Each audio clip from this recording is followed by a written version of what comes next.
माँ ने बुलाया है, खाना खा लो। जल्दी चलो ना बाबा, बहुत भूख लगी है। अगर इतनी ही तेज भूख लगी है तो तुम दोनों खा लो ना जाकर। नहीं, भूख तो लगी है, पर आपके साथ ही खाना खाएंगे हम। अच्छा, बस 2 मिनट रुको, फिर ये वाली क्यारी की गुड़ाई कर दूं, फिर आता हूँ। है ठीक है बाबा, जल्दी करो वरना खाना ठंडा हो जाएगा। काव्या की बात सुनकर हरिया मुस्कुरा दिया और अपना काम खत्म करने में लग गया। ये कहानी हरिया की इन्हीं 2 बेटियों की है जिनके नाम थे काव्या और कीर्ति।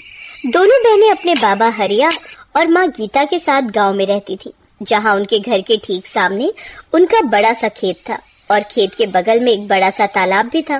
फिर उस दिन घर जाते हुए, बाबा ये खेत तो हमारे काम का है, लेकिन ये तालाब हमारे किसी काम का नहीं है, आप इसे बेच क्यों नहीं देते? हाँ, और इसे बेचकर जो पैसे मिलेंगे उससे हम बढ़िया बढ़िया चीजें खरीदेंगे। ऐसा कभी मत करना मेरी बच्चियों, ये तालाब तुम्हारे दादाजी की आखिरी निशानी है। पता है, कई साल लगाकर उन्होंने बड़ी मेहनत से इसे खोदा था। क्या सच में अकेले ही उन्होंने इतना बड़ा तालाब खोद दिया? बातें करते हुए हरिया और उसकी दोनों बेटियां अब घर आ चुके थे।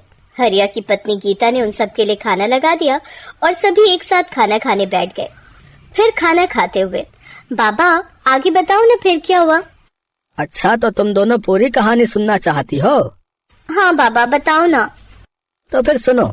एक बार की बात है, हमारे गांव में कई साल पहले भयंकर सूखा पड़ा। बड़ी मुसीबत की घड़ी थी वो, पर उस घड़ी में भी तुम्हारे दादाजी ने हार नहीं मानी। उस साल बारिश नहीं हुई थी तो किसी के पास कुछ करने के लिए था ही नहीं। फिर क्या हुआ बाबा? फिर उन्होंने सोचा कि अगली बार कभी ऐसी स्थिति बने तो हमें उसके लिए पहले ही तैयार रहना चाहिए। तो उन्होंने उठाया फावड़ा और अपने ही खेत में उसे चलाना शुरू कर दिया। सूखे खेत में बाबा? हाँ, सूखे खेत में। फिर वो फावड़ा चलाते गए। गांव वालों को लगा कि वो पागल हो गए हैं, लेकिन ऐसा नहीं था। कई महीनों तक वो अकेले ही उस खेत को खोदते रहे और फिर धीरे धीरे उसने एक बड़े से गड्ढे का रूप ले लिया, यानी वो तालाब बन गया। फिर उसमें से पानी निकला बाबा? ऐसे थोड़े ही निकल आता है पानी। फिर उन्होंने इंतजार किया। जब बारिश आई तो सब देखते ही रह गए, क्योंकि बारिश के बाद वो बड़ा सा गड्ढा सुंदर सा तालाब बन चुका था और उसमें ढेर सारा पानी जमा हो गया था। तब जाकर गांव के लोगों को समझ आया कि बाबा ने असल में बारिश के पानी का संचय किया है, जो अगले साल की बारिश तक सबके काम आने वाला था। अरे वाह, दादाजी ने तो कमाल कर दिया। अब तुम्हारे दादाजी नहीं है, लेकिन उनका दिया हुआ ये तालाब और उनकी सीख की मुसीबत की घड़ी में हार नहीं माननी चाहिए, ये आज भी हमारे साथ है बेटा। हाँ, सही कहा आपने बाबा। ओहो, अब कहानी पूरी हो गई हो तो खाना भी खा लो, सारा खाना ठंडा होने को आया है। बाबा, माँ तो बहुत गुस्से में लग रही है। कोई बात नहीं, मुसीबत की घड़ी में हार नहीं माननी चाहिए। अब जल्दी से खा लो, इससे पहले की बात हाथ से निकल जाए। हाँ। काव्या और हरिया फुसफुसाते हुए हंसने लगे। इसी तरह कई साल बीत गए। फिर एक साल उनके गांव में फिर से सूखा पड़ा। परिवार के लिए बड़ी दिक्कत आ गई। हरिया को एक बीमारी ने जकड़ लिया। गर्मी और बीमारी की वजह से हरिया और तालाब दोनों ही सूखते जा रहे थे। हरिया की तबीयत दिन ब दिन बिगड़ने लगी और फिर, माँ तुम चिंता मत करो, हम बाबा को शहर लेकर जाएंगे, उनका अच्छा इलाज कराएंगे। पर इतना पैसा कहाँ है हमारे पास? हम कर्जा ले लेंगे माँ, मैं अभी जाकर साहूकार से बात करती हूँ। वो बड़ा बदमाश है कीर्ति, बेटा जरा ध्यान से। कीर्ति गांव के साहूकार के पास पहुंची और उसे अपने घर की सारी दशा बताई। ओहो, हरिया अच्छा आदमी है, इसीलिए तुम्हें कर्जा दे देता हूँ, लेकिन बदले में क्या गिरवी रखोगी? बताओ। हमारे पास ले देकर एक तालाब ही है भान सिंह जी। अरे उस नाले जैसे गंदे तालाब का मैं क्या करूँगा भाई? उसके बदले तो कोई ढेला भी ना दे। एक काम करो, तुम मुझे अपने खेत के कागज दे दो और 2 लाख रुपए ले लो, ठीक है? कीर्ति अपना खेत गिरवी नहीं रखना चाहती थी, क्योंकि ले देकर उनकी कमाई का एक वही जरिया था। लेकिन उसे न चाहते हुए भी भान सिंह को अपने खेत के कागज देने पड़े और उसने साहूकार से 2 लाख रुपए ले लिए। माँ तुम चिंता मत करो, देखना बाबा का इलाज अच्छे से हो जाएगा, वो पहले की तरह एकदम ठीक हो जाएंगे। हाँ, भगवान करे ऐसा ही हो। थोड़ी देर बाद पूरा परिवार बस में बैठकर शहर के लिए निकल पड़े। वो लोग शहर के एक बड़े अस्पताल में पहुंचे, जहां उन्हें पता चला कि हरिया की किडनी खराब है और इलाज में 4 लाख रुपए लगेंगे। अब गीता और दोनों बहनें चिंता में आ गई। उन्हें फिक्र सता रही थी कि बाकी पैसों का इंतजाम कैसे होगा।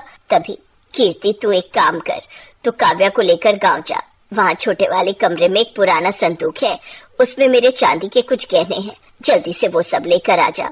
पर माँ उनसे क्या होगा, हमें पूरे 2 लाख रुपए और चाहिए। अरे कुछ तो होगा, बाकी का भी देख लेंगे। गीता की बात मानकर दोनों बहनें वापस गांव चले आई और घर पहुंचते ही उन्होंने उस संदूक को खोला। ये पहली बार था जब उन्होंने उस संदूक को खोला था।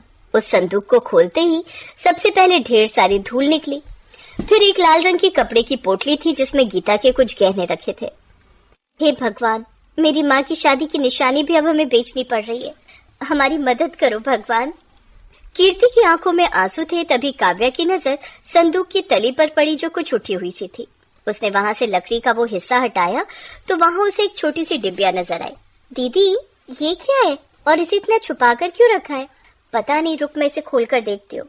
जैसे कीर्ति ने वो डिबिया खोली उसमें एक बड़ी सी चाबी और एक चिट्ठी थी। कीर्ति ने वो चिट्ठी खोली जो असल में उसके दादा ने अपने बेटे हरिया के लिए लिखी थी। कीर्ति ने चिट्ठी को पढ़ना शुरू किया। मेरे बेटे हरिया, मैं जानता हूँ कि तू मुझसे बहुत प्यार करता है, पर अब मेरी उम्र हो चली है और ये बीमारी मुझे अपने साथ लेकर ही जाएगी। तूने अपनी जिंदगी भर की कमाई मेरे इलाज पर खर्च कर दी, लेकिन ये ठीक बात नहीं है। आगे तेरी संतानों को भी पैसों की जरूरत पड़ेगी। एक राज छिपा कर रखा मैंने तुझसे, ताकि तू या तेरी संतानें सही वक्त आने पर उसका इस्तेमाल कर सके। तालाब की खुदाई करते वक्त मुझे कुछ मिला था। ये चाबी तेरी सारी समस्याएं खत्म कर देगी। बस याद रखना कि ये चाबी असल में मेरे दिल की है। दीदी क्या दादाजी ने पैसे या गहने छुपा कर रखे होंगे कहीं? हाँ काव्या, लगता तो ऐसा ही है। तू सोचना, जरूर दादाजी के पास कुछ ऐसा था जिसकी मदद से वो खुद का इलाज करा सकते थे, लेकिन उन्होंने वो हमारे बाबा और हमारे लिए छोड़ दिया और अपने प्राणों का बलिदान कर दिया। पर सवाल ये है कि क्या बाबा को इस बारे में कुछ पता नहीं चला? कैसे पता चलता? कितना छुपा कर तो रखी थी डिबिया दादाजी ने, वो तो पता नहीं कैसे मेरी नजर पड़ गई इस पर। लेकिन दीदी ये चिट्ठी के आखिर में किस तरह की पहेली है? अब हम दादाजी का दिल निकाल कर कहाँ से लाएं? बुद्धू वो किसी तरफ इशारा कर रहे हैं। उन्होंने कहा कि ये चाबी मेरे दिल की है। इसका मतलब कोई ऐसी चीज जो उनके दिल के सबसे करीब थी। उनके दिल के सबसे करीब तो बाबा हैं, पर बाबा में चाबी थोड़ी ही लगेगी, कुछ और सोच। हाँ दीदी, उनके दिल के करीब वो तालाब ही है जो उन्होंने बहुत मेहनत से खुद ही खोदा था। शाबाश, सही कहा। पर इतने बड़े तालाब में हम ये चाबी कहाँ लगाएंगे? किस जगह? सोच कीर्ति सोच। दीदी चाबी तो किसी ताले में ही लगेगी और ताला जरूर किसी चीज की तो सुरक्षा कर रहा होगा। हाँ, जैसे कोई पुराना संदूक, लेकिन वो संदूक पूरे तालाब में कहाँ है ये कैसे पता चलेगा? और पूरा तालाब खोदने में तो बहुत वक्त लग जाएगा। हाँ, और डॉक्टर ने जल्दी पैसे मंगवाए हैं। क्या करे दीदी? मिल गया, मान गई। दादाजी तो बहुत ही समझदार थे। मतलब उन्होंने एक ही पहेली में 2 उत्तर दिए हैं। उनके दिल की चाबी मतलब तालाब, और दिल कहाँ होता है? शरीर के बीचों बीच। तो हम तालाब के बीचों बीच खुदाई करेंगे, वो भी रात को। वाह दीदी, क्या दिमाग पाया आपने। वैसे दीदी एक बात तो माननी पड़ेगी, दादाजी बहुत समझदार थे, लेकिन शायद वो जानते थे कि उनकी आने वाली पीढ़ियां भी बहुत समझदार होंगी, तभी तो उन्होंने इतनी मुश्किल पहेली रखी थी। काव्या की बात सुनकर कीर्ति मुस्कुरा दी और फिर रात में उन दोनों ने तालाब के बीचों बीच खुदाई शुरू कर दी। और थोड़ी सी खुदाई के बाद उन्हें वहां से वाकई एक संदूक मिला। और फिर जब उसे खोला गया तो उसमें ढेर सारे सोने के सिक्के थे। दीदी क्या ये सोने के सिक्के हैं? हाँ काव्या, दादाजी ने सही कहा था कि सारी मुश्किलें हल हो जाएंगी। दादाजी भले ही चले गए, लेकिन वो जाते जाते हमारी सबसे बड़ी मुश्किल हल कर गए। अगले दिन कीर्ति ने उनमें से कुछ सिक्कों को सुनार को बेच दिया और उसके बदले में ढेर सारे रुपए ले लिए। उसने हरिया का पूरा इलाज कराया और साहूकार का भी कर्जा उतार दिया। फिर एक दिन घर में, बेटा तुमने बताया नहीं कि तुम्हारे पास इतना पैसा आया कहाँ से? कीर्ति ने हरिया को उसके पिताजी की चिट्ठी पकड़ा दी और काव्या ने उसे सारी कहानी बताई। बेटा, बाकी बचे हुए सिक्कों का हम क्या करेंगे? माँ, उन्हें बेचकर हम इस तालाब को और बड़ा और सुंदर बनाएंगे, जिसमें प्यारी प्यारी मछलियाँ होंगी, और बगल में बगीचा बनाकर लोगों के बैठने का इंतजाम करेंगे। साथ ही साफ पानी के लिए प्याऊ भी लगाएंगे, ताकि हर बार जब भी कोई यहाँ आए तालाब के किनारे बैठकर ठंडा और मीठा पानी पिए और दादाजी के दिल को सुकून मिले।